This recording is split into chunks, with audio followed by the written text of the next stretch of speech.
Bismillah, walhamdulillah, wassalatu wassalam ala rasulillah, wa ala alihi wa sahbihi wa man wala. So we've been looking at a text called the Book of Assistance by a Sheikh whose name is Imam Al-Haddad, rahimahullah. If you want to pull it up on your phones, you just Google the Book of Assistance PDF. The first link that pops up is the text we've been looking at. And this is a book that takes its reader through a roadmap around spirituality within our tradition. It presents itself in these easily digestible, concise chapters, anywhere from a page in length through 3-4 pages in length. And what Imam Al-Haddad is doing is he's creating for us a literal roadmap. We've gone through the first 4 chapters. We're on chapter 5 now, which is on awrad, having a wird, like a daily litany. We've been looking at that for a couple of weeks. He begins with first a chapter on yaqeen, which is certitude, but like deep, certain faith, right? The way that you come into this room and you have a certitude that the lights will turn on when you hit the switch. You know, you go home and you would believe reasonably that there's water that'll come out of a faucet when you turn it on.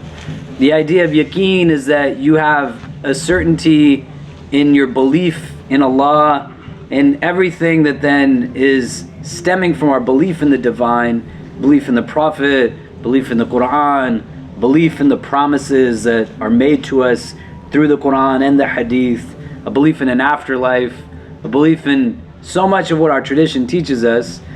You believe in it with a certitude that, as similar to the way you hit the light switch, you know the lights are going to turn on. You have that kind of resounding conviction that this is real in this way. He then moves into a second chapter on niyyah. And so this first chapter is giving us a destination. It's saying this is what you want to work towards, right? Because all of us are in different starting points, but we can have common goals and objectives. The niyyah sets for us an idea that you know why you're doing before you do it. And you have a mechanism now to put yourself in check that says, am I actually following what it was that I intended to do? It's not always out of maliciousness, but it's very easy to fall into default settings that we lose track of just conscious exertion, and we kind of move through things now mindlessly in a way that you don't want to see it in a pejorative, but just as a state of being, that you can do things without thinking about it necessarily, right? You can kind of move on autopilot. Do you know what I mean? From niyyah, he goes into muraqabah, this idea that you are watching over your heart so that your heart watches over you. It's the state of wakefulness that we aspire towards that is rooted in wakefulness and awareness of the divine, right? And the fundamental ingredient to this being healthy is not just that you have a consciousness of God, but you also distill for yourself, well, who is God to me? And do you believe in a God who's simply watching you or watching over you? Right? Do you believe in a God who identifies himself as the most merciful of those who show mercy? Or do you believe in a God that's an angry old man in the sky looking for a reason to punish you? And the God of Muhammad sallallahu alaihi wasallam was a God that gave him courage and strength, a God that he had hope in, a God that he believed in and also drew a sense of his own self-esteem from. From there, the chapter goes into, fourthly, the inner and the outer self. So the first 3 chapters are attached to actions of the heart, right? And this 4th chapter now introduces a broader sense of self. We talked about our inner and outer selves, not just in terms of just the body or things that we might be able to say are spiritual, you know, your heart and things of that nature, but also within you are your memories, every experience that you've had, things that are things you wish you had never gone through and you wish you had never done to somebody else, let alone the things that were done to you. Thoughts that you've had that have made you afraid that you could even think something like that, as well as every positive interaction and every positive feeling and every positive experience, in addition to the spiritual heart, the qalb, the ruh, the soul, the nafs, the lower self, irada, sheer will and determination, the aql, the intellect, and overall your jasad, your physical body, your physical being. And now we're in this place on awrad where the idea is that you adopt just a daily litany, a wird made up of, in the definition that Imam Al-Haddad gives us on the bottom of the second page of this chapter, that is about Quran and adhkar and prayers and various forms of worship. And the entire first part of this chapter, we talked about just the importance of time management. That he says you need to have time for your food and your drink and your sleep and your sustenance. He doesn't start off by saying build into your routine things that are ritualistic and spiritual in their undertones, but you got to do the things that you have to do. But the whole point of it is that it has to be structured. It can't just be one day like this or one day like that. Potentially a day in the week might look different week to week given certain things that come up, work, class, etc. But the idea is that there's a consistency that builds itself. And that you're able to find nourishment through that consistency. That you don't sleep a certain routine every night and then sleep in overabundance on the weekend just because you have more hours now and you think it's just going to screw you up. And barakah becomes intrinsically linked to this idea of having structure.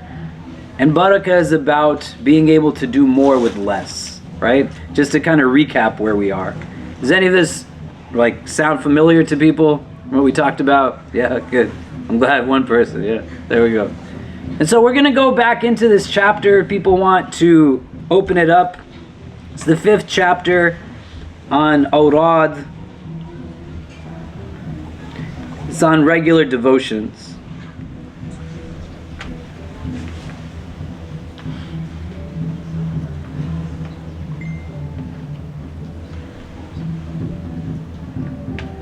And so if we go to the bottom of the second page that starts, awrad usually take the form of supererogatory prayers, and we can just start reading from there.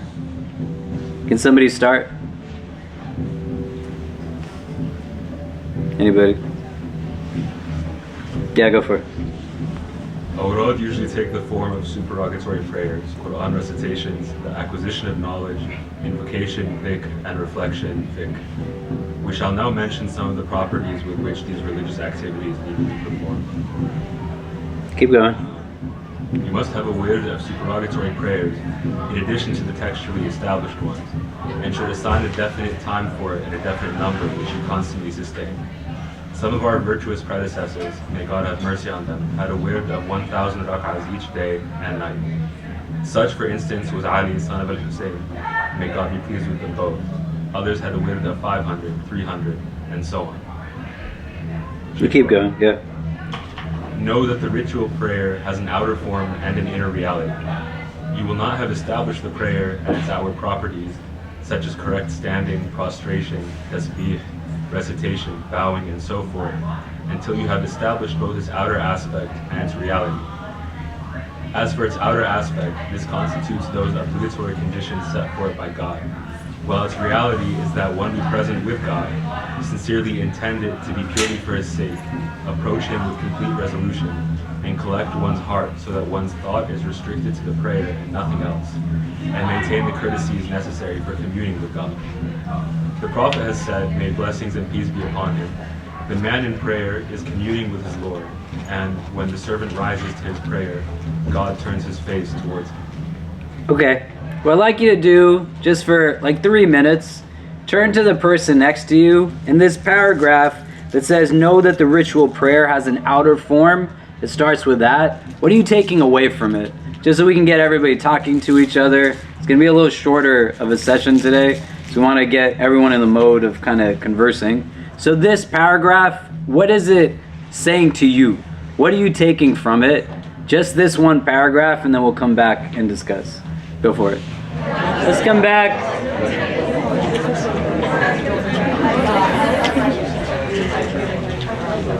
Somebody asked me, why do I ask you all to talk to each other? You have important insights on things. You also want to get comfortable in being able to speak about religion. It'll deepen your connection to your faith so that you know that it's okay for you to think critically about it. And others will likely be able to benefit from insights that nobody's going to be able to be entirely absolute in what they can tell you. And two, most of you probably don't have people or places that you sit down with in regularity to just talk to about Islam and what Islam means to them and what it means to you, right? And it's replenishing. Even if you think like it's not, or it might be something that you aren't like directly consciously aware of, it's actually helping your heart to be with other Muslims, to talk about your religion with each other. Do you know what I mean? And you think about most of your day, how often does that happen? Do you know? Likely it's not happening as much as you might think it should be. And so it's just something you want to get into the habit of. And even outside this space, sometimes you could sit with people as you're hanging out and you could say, hey, what do you think about such and such a thing? And then you have the safety of not having to speak only the right thing or be silent because you're worried it's the wrong thing, right? Because there's so much more that exists than just these two spectrum points. Do you get what I mean? What do we talk about? What are you taking away from this paragraph? Anybody?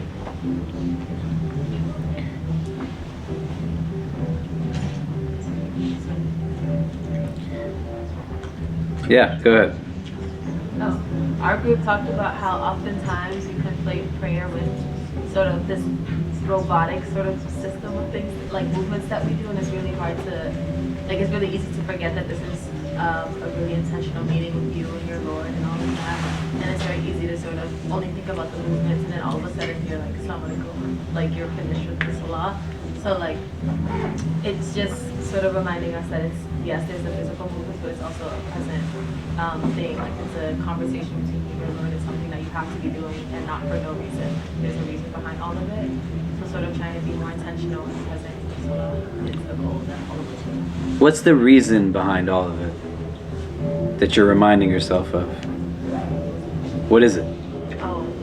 Yeah. You're the one that said it. What you mean? Yeah. Like, what's the reason we pray? You said you have to remind yourself there's a reason behind all of it. What is that reason? I mean, for me specifically, it's like something that your Lord commanded you to do. So like, having that obligation upon myself, like, I just trust that if something is told to me, then it's, yeah. Two things that we're made for. Ibadat al-Khaliq, we are there to worship the Creator. Wa khidmat al-Khalq, and to do service of the creation. Right? That's what Imam Al-Razi says. This is why you're made. Right? Ibadat al-Khaliq wa khidmat al-Khalq. Like, worship the Creator, serve the creation. You know, so one intention, and there can be multiplicity of intention, is that this is an act of worship. What were you going to say?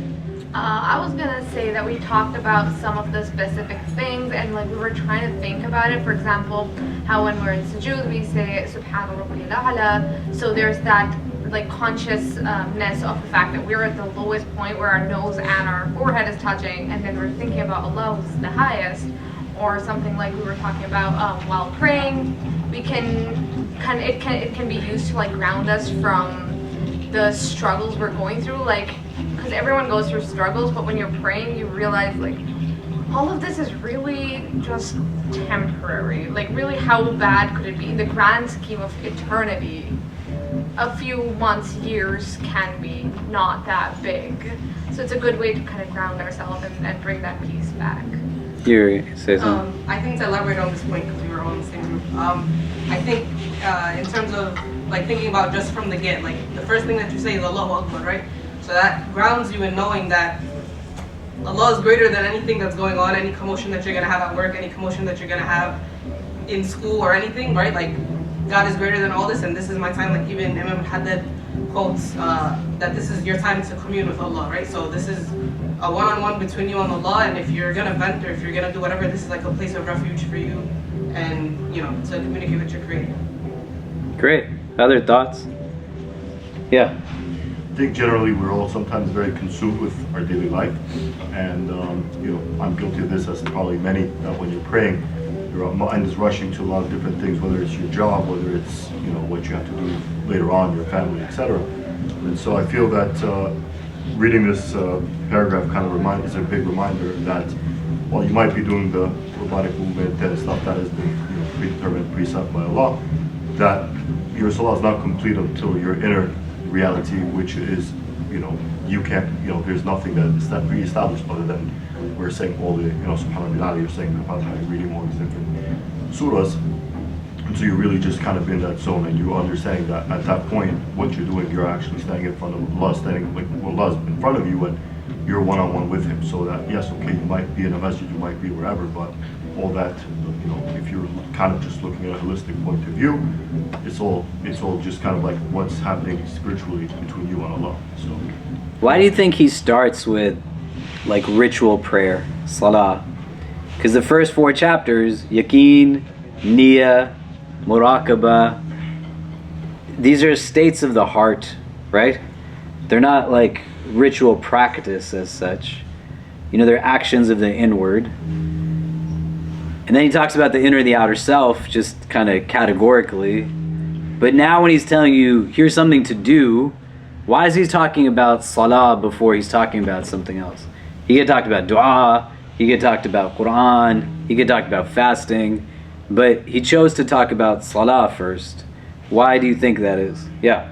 It's the first thing we're going to be asked about on the Day of Judgment. Okay, yeah. What else? I think it's because we need to build discipline. Because we have no control for our lives. It's all like everything belongs to Allah. And I feel like one thing that we can take ourselves like accountable is through prayers. Like we were given a set of times like throughout the day, so you have to pray like in the morning and at night and all of that and so on. And I feel like we have control over that, over the prayers. But what's the point of it? What's its purpose? Yeah. I think like the reason why it is salah is because salah is a way to like really save and replenish all of the things that you guys were talking about before of the heart. You're the one that said it's an act of worship, right? No. I think that was her. You said it was an act of worship? Yeah, sorry. I'm like half asleep, guys. Yeah, go ahead. No, but I didn't mean to cut you off. Go ahead. Finish your thought. Yeah, so I was just thinking that salah is kind of all of the acts of worship that are mandatory, and especially salah, because it's like 5 times a day. It acts as a way to replenish all of those thoughts in your busy day. Like it brings your heart back to ground, back to level 0, what's important, and really helps you just feed your soul. So our salah is, all of this is rooted still in this idea, right? Ibadatul Khaliq, right? You are in a place where the creator of creation is telling you what's the best way for you to worship him. There's not conjecture or assumption, I think it's going to be this, or I think it's going to be that. The foundation of worship in Islam is through ritual prayer. And here now, the idea is not just there's mechanics, an outward and an inward, but there's also an intrinsic link. That the way that you do it is through these time-tested spiritual exercises, that the mechanics are important, the outward, and the inner is important, but there's also a relationship between the two. That the doing of the mechanics in the way that it was intended to be done is the opening of the inward and the enhancement of the inward. And in the broader categorization of everything, if you have like struggle, we're not talking about that. You struggle to wake up for Fajr, you struggle to wake up for Fajr, right? The realities of living in a society that are anti-black, that yield anti-Muslim sentiment, we go through it. May Allah make it easy for us. That's not what I'm saying. But the text is highlighting that if you are serious about building this, you cannot be lacking seriousness with your salah. The two cannot go in a place where an absence of a relationship with your ritual prayer is somehow seen as a success in your spiritual increase. And the mechanics of it are things that are as intrinsic to what you might have been taught growing up as a child to things that we might have glossed over. We never went past a primer text or just what somebody sat us down and told us what they thought it was. And then the difference in the mechanics start to become something where the intention isn't there and it's just more robotic, as was said. You start to become lax with a little bit. There's a difference. If you are told to face the Kaaba and your feet and your body and your entire physical being, from the toes to every part of you, is directionally aligned with the Kaaba, versus you are standing and your feet are like this. That you put your hands where they're supposed to go. You don't rest on your knuckles when you go down. You understand that the mode of dress, the state of wudu, like the timings of the prayer, the mechanics to them are rooted in the spiritual exercise being as enhanced as it possibly can.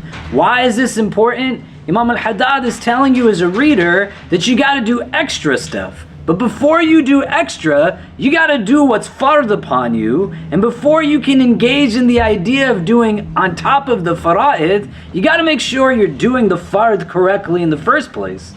Because if I'm in a place where I have negligence, inadequacy, misinformation, whatever it is, and then I start to do it more and more, it's just going to keep building itself up and become habitual, and I'm just going to be used to it. You see what I mean? And then it becomes a little bit harder, right? I had a friend who I would pray with, and whenever he would go from like standing to bowing, he would kind of hop in the air a little bit, right? And I asked him one day, I was like, hey man, why do you hop when you go from up to down? He was my friend. You know, it's not the same as a walk into a masjid and you weaponize religion to make somebody feel like garbage. That's not what I'm talking about. That you start pointing fingers at people and you're wrong, you're wrong. This is my friend. Like, we love each other, right? So I was like, I don't know, because I'm behind him, and like sometimes he hops, it like bumps into me a bit. So I'm like, why do you do this? And he's like, what do you mean, why do I do this, right? And he just got into a place where he started to build this kind of extra mechanic in it.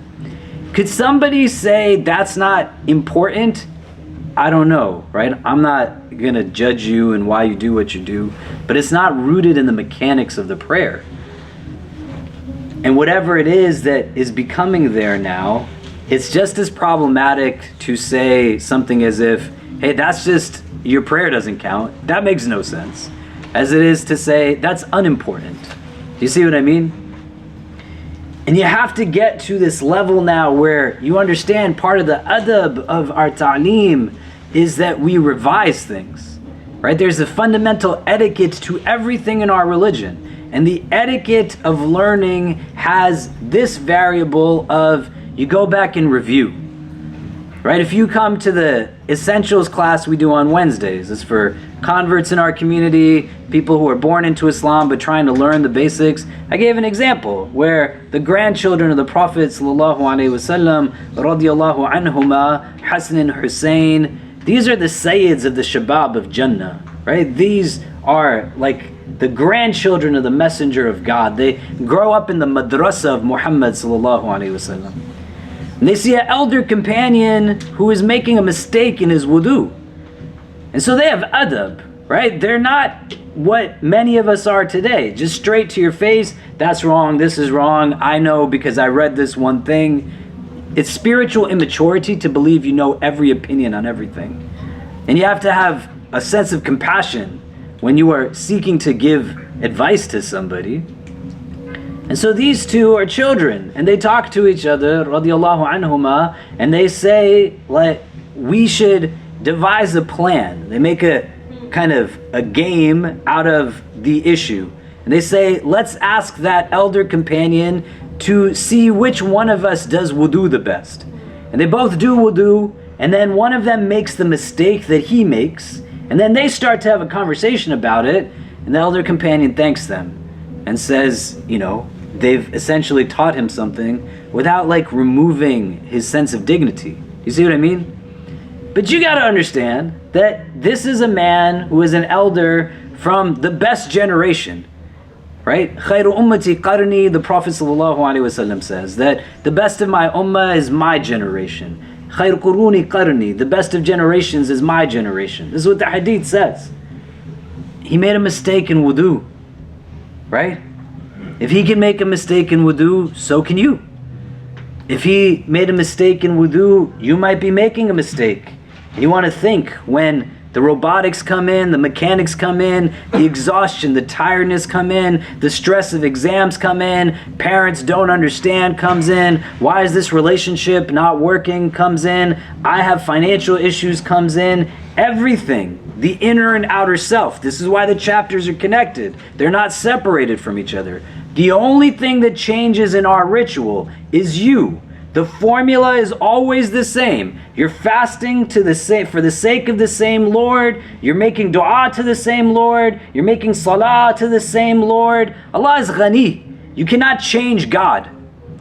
The prayer in and of itself might have different aspects of recitation. You choose to read this Quran or that portion of Quran. The du'as might change here, but they're essentially still the same, formulaically, mechanically. The only thing that changes in any of these things is the presence of yourself that you're bringing to it. You see what I mean? And when the exhaustion sets in and the mechanics sets in, sometimes when you're in a haste and you're just throwing water on your face, making some variation of wudu, you're going to get out of it what you put into it, is what Imam Al-Haddad says. Doesn't mean you have to hate on yourself, because we have hadith that tell us towards the end of time, holding on to a sunnah is going to feel like you're holding on to a flaming coal in your hand, right? We have to be compassionate towards each other and have a sense of self-love. But for the purposes of what we're talking about here, the enhancement of your celestial self, your inner self, the part of you that's going to continue on after the body remains in this world and goes back to the dust from which it came. May Allah make the best of our deeds the last of our deeds. The things that are going to illuminate that part of your inside, the mechanics are important. And you and I at this stage have to get to a place where we have beyond just cursory familiarity with them.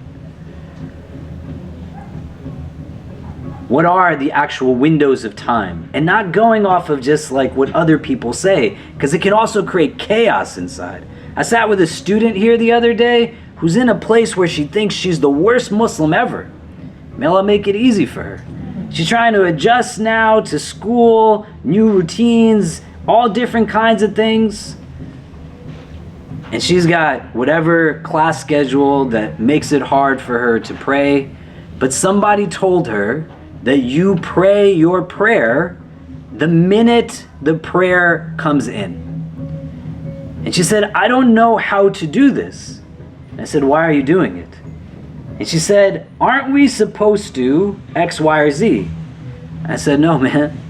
The hadith says to the Prophet ﷺ, what's the best of actions? And the Prophet, in one narration, there's tons of hadith that this question is posed. He says, salah, your prayer, ala waqtiha, upon its time. And what the meaning of this that's taught to us is that in the window of time. And then I put on the whiteboard in my office different like the windows of time. And she's looking at this thing and she's like, you're telling me I had like 3 hours to pray Dhuhr? And I was like, yeah, you did. And she's like, and I can pray Isha from like this time till that time? I was like, yeah. But do you see where shaitan comes in? And it can go in either direction. Each of us is varied. We don't live in a place where Jummah is a holiday. You go to work on Jummah, you go to class. You're not in a place where everybody that you see out there is practicing your religion, let alone religion in and of itself. You want to also see that a familiarity with the mechanics, the fiqh of things, will help you strategically in the course of your day, and then not make it necessary for you to choose something over your deen. Because there's a lot of different ways for it to formulate itself, but you gotta get to a place where you make time to learn it in that way, so that you can understand it at a deeper level. But beyond it, the mechanics are important. in order for one to get to a place where there's a resonance from what Imam Al-Haddad is saying in terms of adding these luminaries whose prayer, additional prayers, 1,000 rak'ahs, 500 rak'ahs, 300 rak'ahs. It doesn't mean that you got to do that many rak'ahs. You could do 2 rak'ahs after Isha. You could do 2 before like Fajr time comes in. These are things you go at your own pace. But do you have any doubt in your mind as to whether or not those people that were mentioned were waking up for Fajr or not? Do you think they missed Dhuhr or Asr? Do you get what I mean?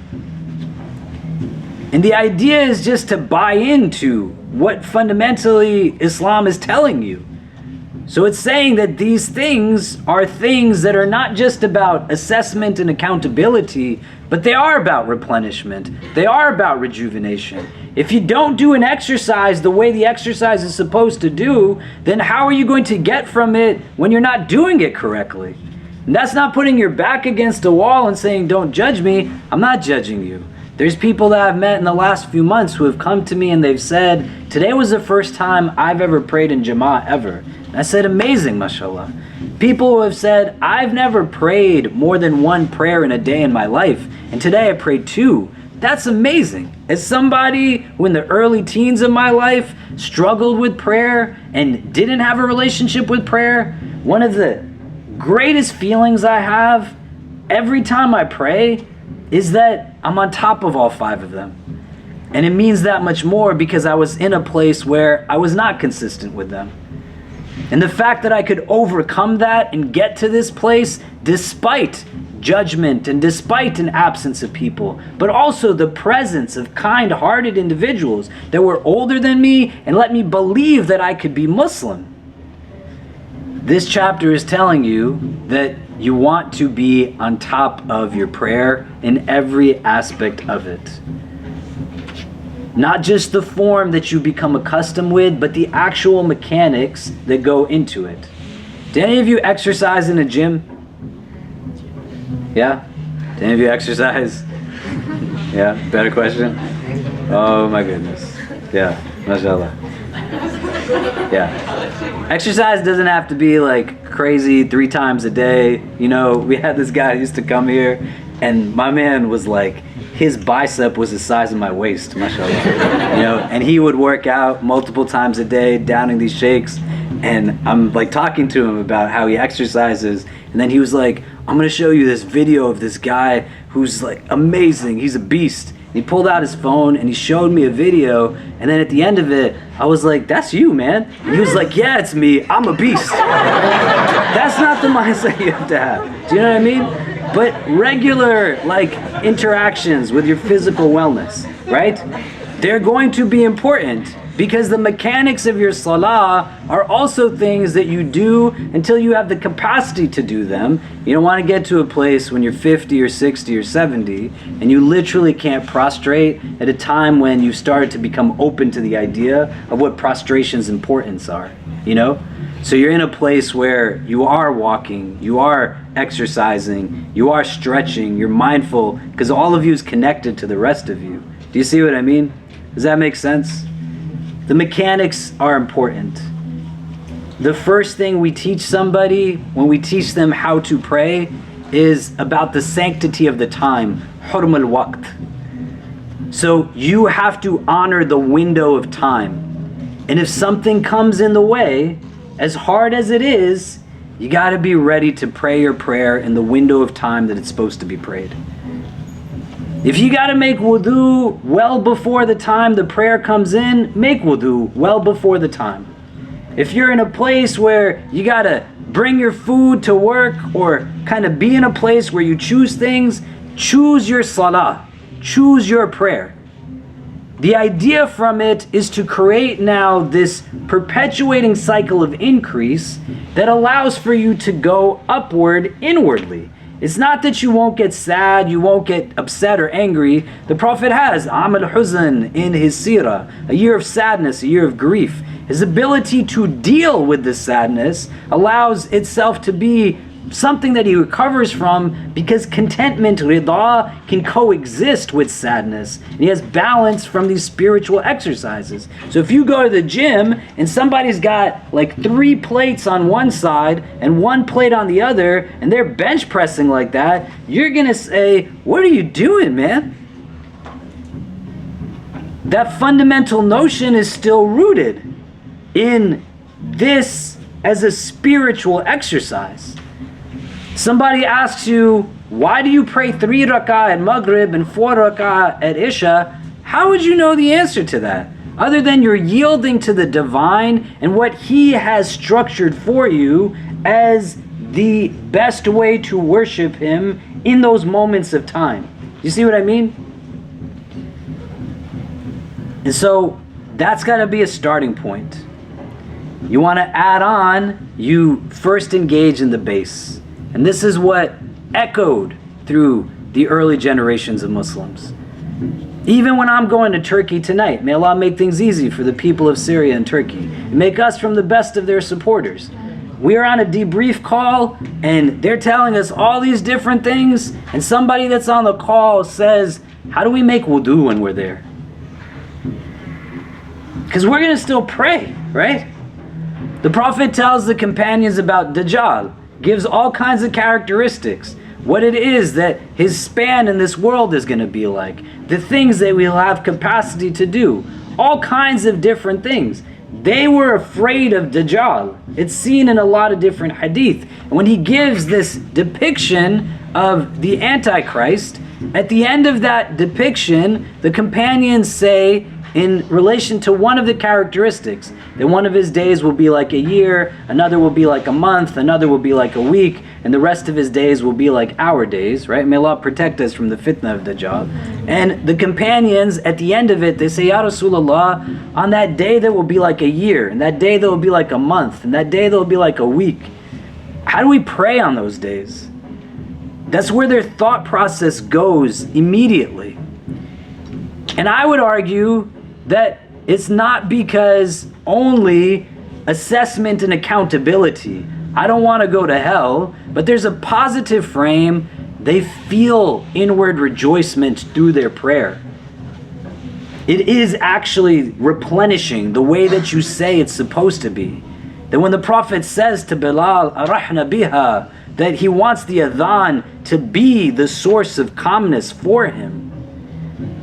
That paradigm shift is rooted in this idea that you will get out of it what you put into it. So if you sleep through Fajr, it's not going to compensate from praying Dhuhr, Asr, Maghrib, and you can't go back and pray it, it's done.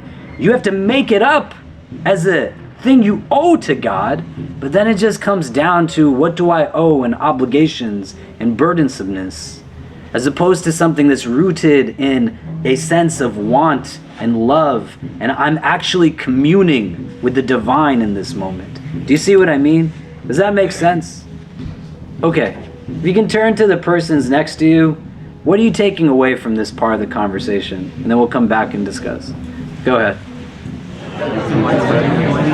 So what are some of the things we're taking away from this? Anybody? We get a few people. Yeah. So basically, how you mentioned, like, how are you going to add on the extras when your fundamentals aren't really down? So sometimes I'm, thinking like, I want to pray all the sunnahs and the nafils. And it's like, wait, I barely even prayed 2 prayers today. How am I going to try to, let me just focus on the 5. And something else that I thought was, during my lunch at work, I get the notification that it's Zuhud. And I'm like, oh, okay. And I just thought, like, there's an empty room with padding on the floor. Like, I should go in there. I have a bathroom in my classroom. I can do wudu. Like, there's no excuse.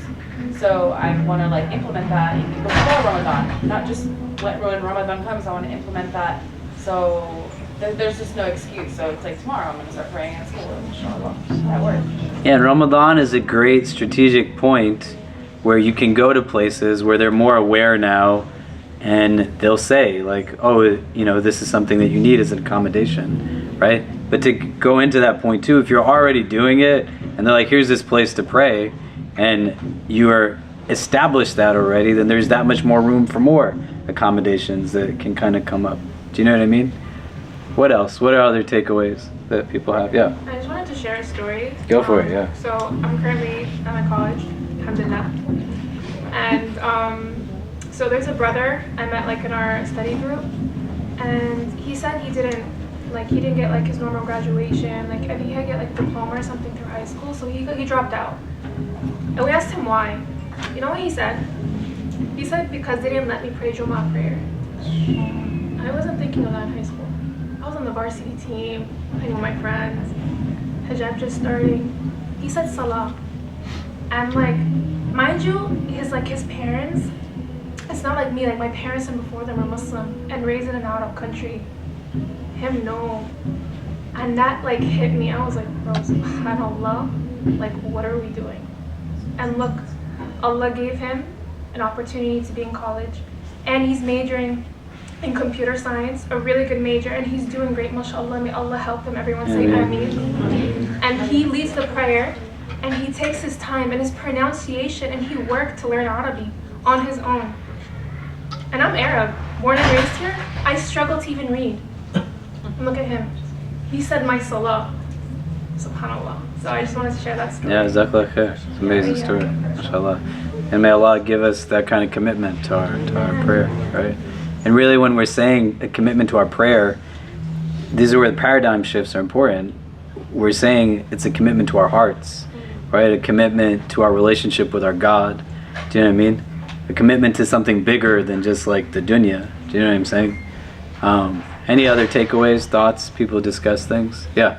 I mean, just the prayer itself, it's like a symbol of like our life, right? In the sense that, like what you mentioned earlier, that the inward and the outward are intertwined. And I was thinking, like, you know, the hadith, all the schools, all the madhab, they all base it their mechanics off of that. Like the Prophet ﷺ said, pray as you see me pray. And you know, I was thinking like the reason why both the inward and outward are important is because like we're trying to be like the Prophet ﷺ. And when we look at the Prophet ﷺ, like everything about him was beautiful. Like everything, like his inward, his outward was like in perfect balance. And the prayer gives us the opportunity to not just to become like that, but also to like reflect on where is it that we are lacking in, or not just lacking, but where we really are and what we need to work on, right? So like when it comes to the inward aspect, one of the scholars said that like what you think of outside the prayer is what's going to be preoccupy your mind in the prayer. So if you're thinking like I struggle with this, like I'm saying Allahu Akbar and like I'm like, oh, I need to check my bank account, right? I need to do this. It's like that, because that's the stuff I'm thinking about outside of prayer. So it's also a good glimpse into like what you need to work on outside of the prayer. But then, you know, we all want to be like our prayer to be like the Prophet ﷺ, and like him being the comprehensive human being, you know, as a role model for us. You know, that's why the mechanics and the inward aspect of the prayer are both important, and they both feed off of each other. And sorry, like one last thing was, a few days ago someone mentioned that, you know, sometimes Allah subhanahu wa ta'ala will not give you the sweetness of prayer, and sometimes that could be a test that Allah is like telling us, like, are we doing the prayer because of the feeling that we get from it, or is it for the prayer itself, because it's for Allah? And so sometimes like even just doing it is good enough. Like you may not be in that state, but it's the fact that you did it, the bare minimum even, that's better than not doing it, because it's from Allah. Yeah, mashallah. Jazakallah khair. Yeah, and these are things you want to think out, right? We talked about one intention is just this is an act of worship, that I am abd, Allah is Rabb, and that's what I'm bringing to this, right? That's intention one. Intention two is the embodiment of the sunnah of the Prophet ﷺ, you know, the epitome of inward and outward balance. But the Quran gives us also an insight as to other reasons as to why you want to do it in this way, right? فَاتَّبِعُونِي يُحْبِبْكُمُ اللَّهِ, right? The Quran says, right, that you addressing the Prophet ﷺ, قُلْ إِن كُنْتُمْ تُحِبُّونَ اللَّهِ, to say if, you know, you are from those who you want to love Allah, the love of the divine, فَاتَّبِعُونِي, follow me, يُحْبِبْكُمُ اللَّهِ, and then Allah's mahabba will be towards you, right? And I don't know about you all, you know, if any of you have ever been in love before, right? I'm not going to ask people to raise their hand if they're ever been in love, right? I am deeply in love with my wife. I fall more in love with her every day. And I love my children so much. I love all of you. And you have to understand, people ask me like, how do you go and do some of these things that you do? Despite the fact that I love each of you so much, and I'm in love with this amazing woman, feeling loved gives me a different kind of courage. Do you see the difference? Because me loving, it is a source of strength, but being loved is a source of courage, right? It helps to confront fear. Courage is not the absence of fear. Courage is that I stand up to my fears. So people reach out to me and they're like, you're going to this place? What are you going to do if there's another earthquake? What do you think I'm going to, you think I didn't think about that, man? Like, this is like, oh yeah, you know, I don't have kids at home or other things. I have to do fundamentally what I have the ability to do. That doesn't mean that everybody has the same responsibilities. We're different and varied in certain ways. But if somebody asks me, how do you get yourself going? That feeling loved helps. It allows for there to be a different mode of courage. Do you see what I mean? And sometimes it's hard, and this isn't for everybody, but quite often we don't realize just how much we are loved or let ourselves be loved. And even if you don't have that individual person that takes the form of a life partner in this world, or you have challenging relationships with family and friends, may Allah make it easy for all of us, right? The default is that Allah loves you. He is Al-Wadud. And so if anybody asks you, how do you know that God loves you? Well, He loves you because of who He is, Azza wa Jal. He is, in His essence, the source of love. The prayer has so many facets to it. Replenishment, this, that. But it also becomes a mechanism that then, as it kind of removes clutter from the heart, the idea is not, well, how do I get God to love me? But how do I remove the obstacles that keep me from feeling the presence of that love? That gives me the courage to be able to go and tell somebody, I'm sorry, I cannot take an exam during Jummah. I'm sorry, but I need to pray during my prayer times. Do not schedule meetings during these times. Not on somebody else's terms, and all of it then becomes connected to it. Do you see what I mean? فَاتَّبِعُونِي يُحْبِبْكُمُ اللَّهِ. You go in with the intention that, you know what? I'm going to pray this way because this is how the messenger prayed. And not like in a very reductive way that then creates challenges from something beautiful that sizes up other people and says, why do you put your hands here? Why don't you do this? There are diverse opinions on pretty much everything. The idea is, though, you are bringing intentionality to this. And that intentionality is on your terms. And I couldn't tell you why, but the way Allah designed all of this is that a way to increase in the recognition of divine love is to follow the messenger of God. It removes now veils and barriers. Do you see what I mean? So when you are saying, hey, you know, I didn't even pray this prayer, why should I pray my sunnah and nawafil? No, you should pray your sunnahs, man. Don't let shaitan get in your head. You take it at your pace, you have a goal and an objective, and you work as best as you can. Between this week and next week, all I'm going to ask you to do is just look at the windows of time and honor those. Hurm al-waqt. There's a sanctity to the time. Try to see what you're doing in the late hours of the night. Is that something that makes sense that's going to cause you to then be exhausted to the point that you don't get up to pray at the time that the light from the sun is coming above the horizon? Because you can plan what you're going to do for Fajr in relation to what you do now, right? I'm going to be going to this disaster zone site. There's no bathrooms. Do you know what I mean? People are asking me, why don't you eat some of this barbecue chicken pizza and this kind of stuff? Because I don't have a place to go to the bathroom tomorrow, man. Do you see what I mean? I literally will not, where am I going to go to the bathroom? Do you know? But I have to plan accordingly. I'm going to fly on Turkish Airlines. I'm going to have a layover in Istanbul. My kids are like, oh, Baba, you bring us a Whopper and some nuggets and whatever. You can eat whatever you want. I'm smiling and nodding. I'm not going to eat any of that. My life will be ruined if I'm standing in this place. And what am I going to do then? Do you get what I mean? Let the example stay in your head that you want to treat how you plan tonight for your prayer tomorrow in that way. The du'as that you know you will inevitably have to make. Somebody is going to get sick in your life at some point. May Allah grant all of us and our loved ones only wellness in every aspect of our lives. What are you going to do with the du'as that you make now in a frenzy and the enhancement of them versus that they're not where they can be because tonight you chose to decide that haram is okay, I still have tomorrow to make it up for. Do you get what I mean? The foregoance of a sunnah, of a nafil, of a fard, that you have full capacity to do. You live in New York City where there's 200 mosques. There's a halal cart on every corner.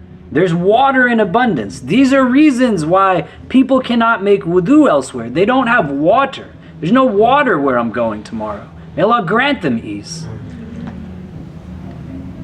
And so you think and you reflect inwardly. The foundational base of our relationship to our Creator is rooted in the gift of salah.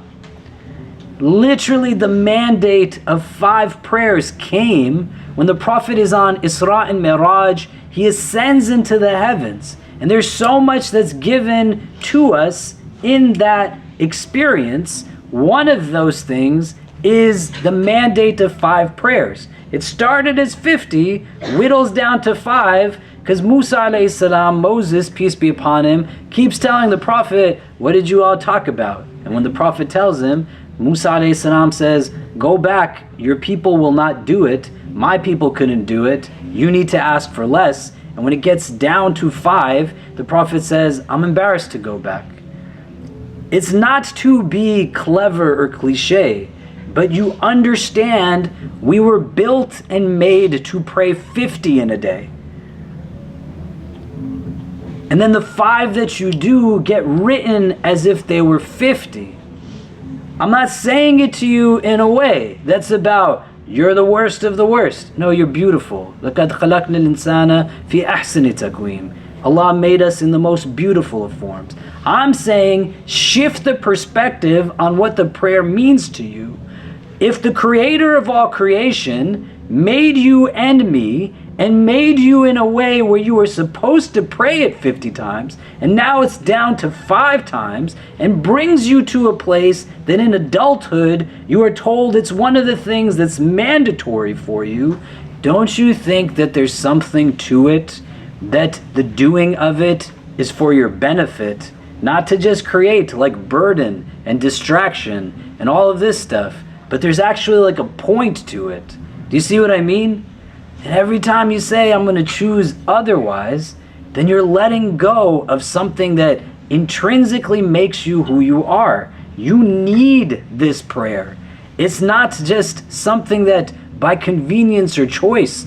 You're fundamentally wired, your spiritual self, your soul, that you pray your prayers. My father, may Allah grant him shifa, is paralyzed on the right side of his body. He can't speak because of a stroke he had some years ago. He still prays. And you could say, mashallah, that's amazing, and all these things. He doesn't, it's his prayer. He he wants to pray. Do you get what I mean? Right? But in addition to it, he still has to do it.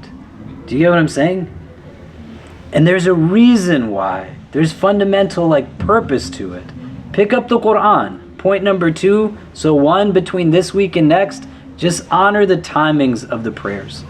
Every one of them. Try your best. If you make a mistake, it's okay. If you're in a place where you're struggling with any of them, pick one and try to just stay consistent with it.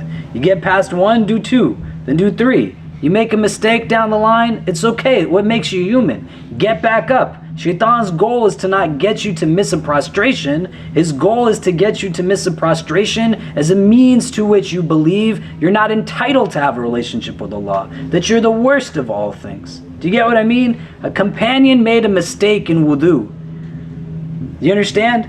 You are going to make mistakes in your practice. It's not about indifference, it's just about being reasonable with yourself. So you're in this place where, one, you honor the times, and then secondly, you want to get to a place where you start to build a relationship with them through the actual practice and implementation of this, and you start to learn about it, right? You engage in the prayer in and of itself, and reading, like understanding, reflecting on it. Go through the Quran. This is the second point. Read the verses that talk about salah. Like, what are they attached to? It's a protection from that which is fahsha and munkar, the Quran says. Right? That's what it's supposed to do. You think about the benefits, the gains, the blessings that are rooted in there. And all of it enhances now the perspective and point of this thing. You see what I mean? You live in a world that teaches you to focus on your body and to not focus on your heart. It teaches you to not even focus on your full body, but just the lower self, the satisfaction of the stomach, the satiation of sexual organs. That's what it all comes down to, pretty much, fundamentally. But you are Muslim, you appeal to your literal higher self, the heart and the mind, and you bring some of that into your worship. So if I said to you today, what does the Quran say about salah? Every single one of you told me things attached to judgment, attached to the day of reckoning and punishment. This is a problematic frame to have of religion only. If you can only tell me why it's wrong for you to miss a prayer, you're not telling me what the actual gains and benefits are from text-based evidence as to why you should long and desire to be in a state of salah. Do you get what I mean? And it's for you to read. It's for you to have that relationship with. Does that make sense? Okay. I was supposed to leave 10 minutes ago, and I knew I was not going to leave at the time I wanted to, so I gave myself a buffer zone. Building's closed next Monday, so we wouldn't have had the halaqa next Monday anyway, right? It's President's Day, NYU is closed. Our facilities, other than Jum'ah, are closed along with the university when they are closed. So we'll meet 2 Mondays from now, inshallah.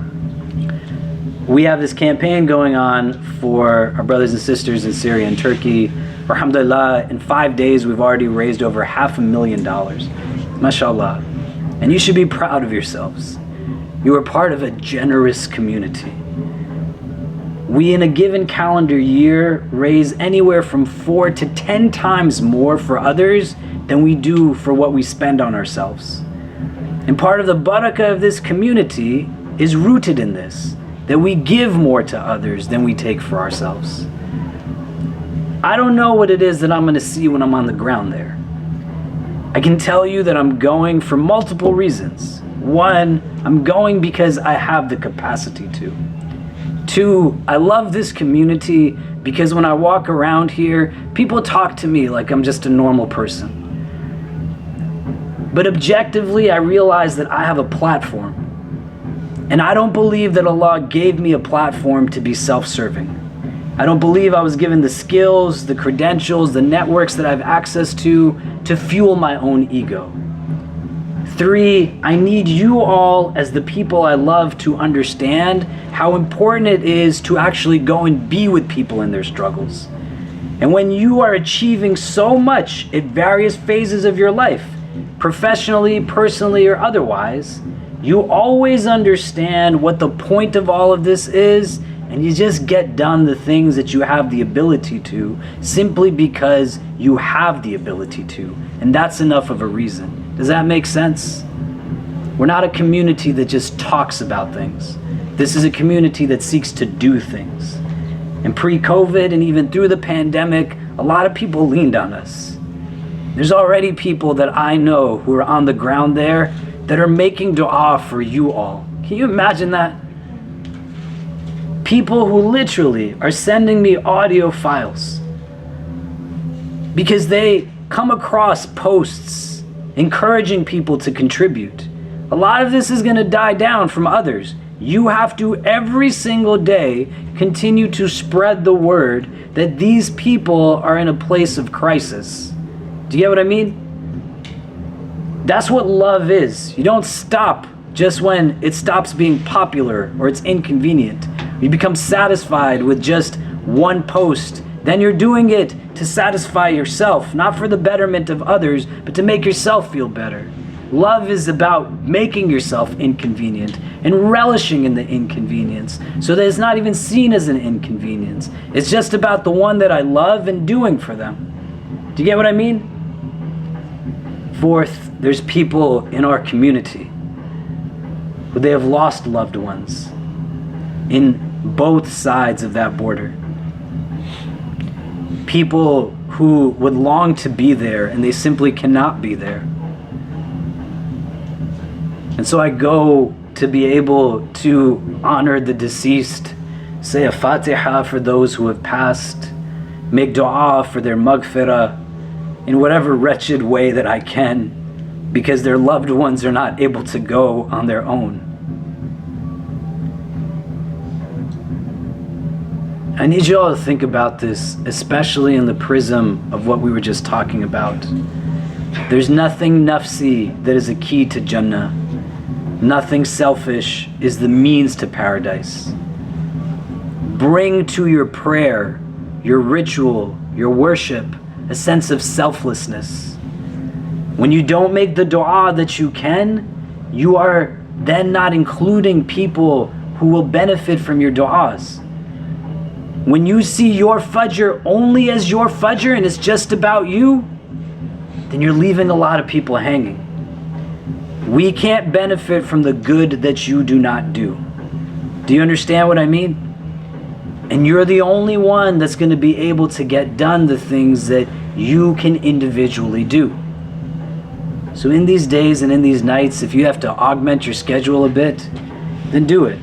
Not in a sense of judgmentalness, but cut out some of the things that you know are just passing time and stop and make a dua for a minute or two. Fast a little bit more so that you can break your fast and make a dua that is said to be more accepted. Go into the late hours of the night and turn to the divine at a time when he sends his angels down to see who is invoking him, if not for any other reason other than for so many who are in a place of hardship right now. And then you allow for yourself to see how you can be a part of a process. You see what I mean? And sometimes these things are not tests for the people going through the tribulation, but they're tests for us. To be able to think about us as one body that we have been made analogous to in the hadith. That if one organ is feeling pain or not functioning, the entire body feels fever. The common understanding by most would say that there is an organ in Turkey and Syria that isn't feeling well. But our spiritual system teaches us to look back to ourselves before others. And that I'm perhaps the failing organ that's now causing the rest of this ummah to be in a place of ache. And so I got to do what I can to remedy it. Do you get what I mean? I want to ask you to join me just in a short dua as we end, inshallah. And to let yourself be centered to the space. To recognize that before anything came into existence, Allah had written that we would all be here together at this moment. As you turn to Allah, you want to be here not just as a body, but fully in every part of yourself, emotionally, mentally, and spiritually. Inshallah ta'ala, we turn to our Lord, asking of Him and praying that He gives even better than what it is that we are invoking Him by. Allahumma ameen. اللهم لك الحمد كما ينبغي لوجهك وعظيم سلطانك لك الحمد حمدا طاهرا طيبا مباركا فيه إلى يوم الدين. اللهم صل على سيدنا محمد في الأولين وفي الآخرين. اللهم صل وسلم وبارك على سيدنا محمد وعلى آله وصحبه وبارك وسلم يا أرحم الراحمين. اللهم إنك عفو كريم تحب العفو فاعف عنا. يا مقلب القلوب ثبت قلوبنا على دينك. اللهم اجعلنا من المخلصين. اللهم اجعلنا من المخلصين. اللهم اجعلنا من المخلصين. We begin this supplication in your name, Ya Allah, and beseech you to send your choicest salutations upon your most beloved, sallallahu ta'ala alayhi wasallam. We ask that you shower your infinite mercy upon this gathering, granting each and every one who is present herein and our loved ones only the best in this world and the best in the next. We ask, Ya Allah, that if any of us has done anything for your sake and your sake alone, that you grant ease and peace to our brothers in Turkey and Syria at this time. We come tonight to pray, Ya Rabbi, for all those impacted by the earthquakes that took place in that part of the world some days ago. Shower upon them and us your infinite mercy and grant all of us only the best in this world and the best in the next. Guide the footsteps of our brothers and sisters afflicted by this tragedy, and deepen us in our trust, love, and care for them and each other, so that we might come together to help them at this time. Send them only those who will be their helpers and supporters, and protect them from any further affliction, anxiety, or anguish. Open their hearts to receive all of the love that we are sending them on this day, and envelop them in your divine love always, Ya Wadud. Grant them peace, relax their fears, and remove from them any impediment that keeps them from doing all that they are able to do. The burdens of life sometimes seem too heavy to bear. The anxiety and anguish that sits inside of us feels bigger at times than the world around us. We seem to be surrounded by a darkness that is impenetrable. Today we ask you, for the sake of our sisters and brothers who need us to be better than our best, to give us courage. Our struggles are real, but your promise is true. Indeed, with hardship there always comes ease. Remove from our hearts any fears or inhibitions, and replace them with an ever-increasing boldness to live each moment as best as we can. Fill our hearts with a fire of your love and a desire for nothing less than justice for all. Make us the conveyors of truth, the purveyors of truth, the couriers, the carriers, the upholders of truth. Let us not be swayed by false fulfillment, Ya Allah, but make us from amongst those who taste true contentment. Put strength into our voices and grant us the courage to express our feelings, to let those that we love know how valuable they are to us, to seek forgiveness from those that we have wronged, and to exert mercy towards those who have wronged us. Bring people into our lives that we love so much that our love for them moves us to be courageous, never foolish. People who we love so much that our dedication to their well-being is rooted in wisdom and mindfulness. Make us people who find strength through selflessness, not selfishness, sincerity, and never self-centeredness. Help us to see this world always through hearts that are drawn towards goodness, to silence fear and abolish anxiety, to overpower indifference and break away from greed, to eliminate arrogance and defeat racism, to be bold enough to ask of you to make us those who only do that which is good. Help us to never fear the path of truth for the lack of people walking on it, and bless us with leaders to follow who walk firmly upon it. Let our unity be not tied to uniformity of the external, but instead make us sisters and brothers of all colors, and our unity based off of a uniformity of our values and hearts. Remove from our hearts any negative thoughts of others, and help us to never partake in acts of injustice against people of any background. Even if no one else speaks, help us to always speak against any oppression, even if it means speaking against ourselves. Love your creation through us. Be gentle to them through us. Increase them in strength through us. Give them courage through us. Help them grow through us. Endow them with confidence through us. Fill them with sincerity through us. Protect them always through us. And through us bring good and benefit to the rest of this world. Ya Arhamar Rahimin, most merciful of those who show mercy. Where there is distress and agony, make us the source of calm. Where there is hate and bigotry, make us the source of love, compassion, and wisdom. Where there is indifference and intolerance, make us the source of consciousness and understanding. Make us the answer to people's prayers, and those who only do that which is good. When our hearts are heavy and they are filled with darkness, bring people to us who illuminate them through kindness, compassion, and love. Make us always the reason that people have hope in this world, and never the reason that people might dread it. Let our anger be only at injustice, oppression, and exploitation of people, so that we will work for justice, equality, and peace. Let our tears shed only for those who suffer from pain, rejection, starvation, and conflict, so that we will reach out our hands to comfort them and change their pain into joy. And let our successes be many, as we make a difference in this world by doing the things which others say cannot be done.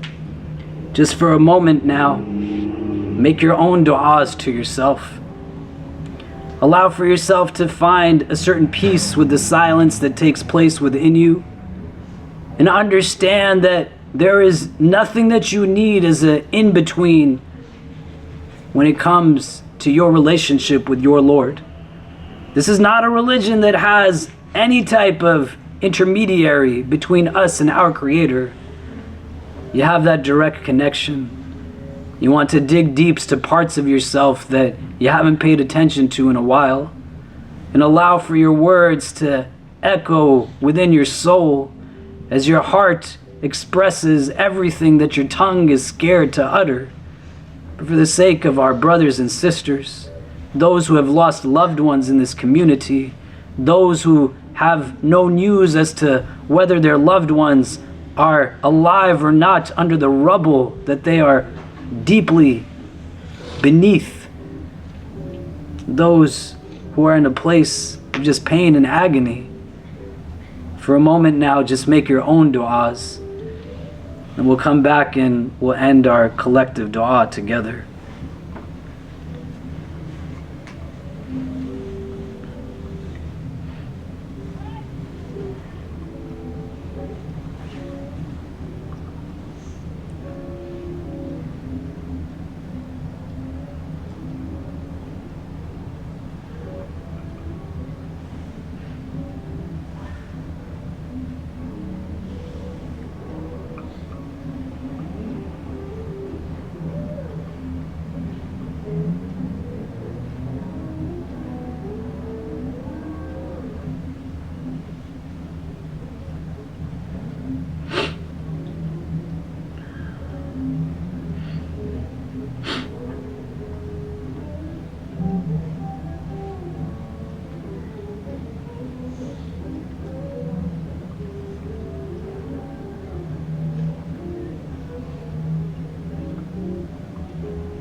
Ya Allah, accept our dua.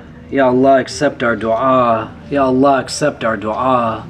Ya Allah, by the presence of the righteous that are here, accept our dua. Ya Allah, by the barakah of this gathering, accept our dua. Ya Allah, by the sincerity of the most sincere that are here, accept our dua. Ya Allah, Ya Kareem, you who are most generous, do not turn us away. For our brothers and sisters in Syria, for our brothers and sisters in Turkey, for everyone who, those are their homelands, the refugees from Palestine and our Uyghur brothers and sisters, as well as others who are internally displaced in those lands. For all those who are in a place of just devastation and hardship, their loved ones, their family members, we simply ask from you, Ya Allah, for peace. Special dua, Ya Rabb, for members of our community who have lost their loved ones in this tragic earthquake. We ask, Ya Allah, that you grant them healing and peace, and you make us a means of support for them. You give their loved ones peace in their graves and entrance into the highest levels of your Jannah without any judgment, and you give them the best of reunions in the world beyond this one. Protect us always from hearts that are not humble, tongues that are not wise, and eyes that have forgotten how to cry. Forgive us for our shortcomings and guide and bless us all. ربنا تقبل منا إنك أنت السميع العليم وتب علينا يا مولانا إنك أنت التواب الرحيم وصلى الله تعالى على خير خلقه محمد وآله وصحبه أجمعين برحمتك يا أرحم الراحمين. Barakallahu feekum. May Allah bless you all always. I'm going to be flying out tonight, and I'm just going to run home so I can kiss my kids before they go to bed. But I'll see you all, inshallah, probably at some point next week. And if you can please be sure to continue making dua, to be checking in on each other. Definitely spread the campaign links so we can do what we can, inshallah ta'ala. And as many of you have asked as I'm traveling to keep you in my prayers, I will definitely do that. And you should understand that these things don't get suspended, right? And it's not a problem as much as you're in a place where we focus on the needs of others. It's not that it's an either or, it's a both and. So it's my honor to make dua for this community, and in a state of travel, it's a state where the du'as are more readily accepted. Inshallah ta'ala, Allah accepts from all of us and gives to us better than what we are asking Him for. Assalamu alaikum wa rahmatullah.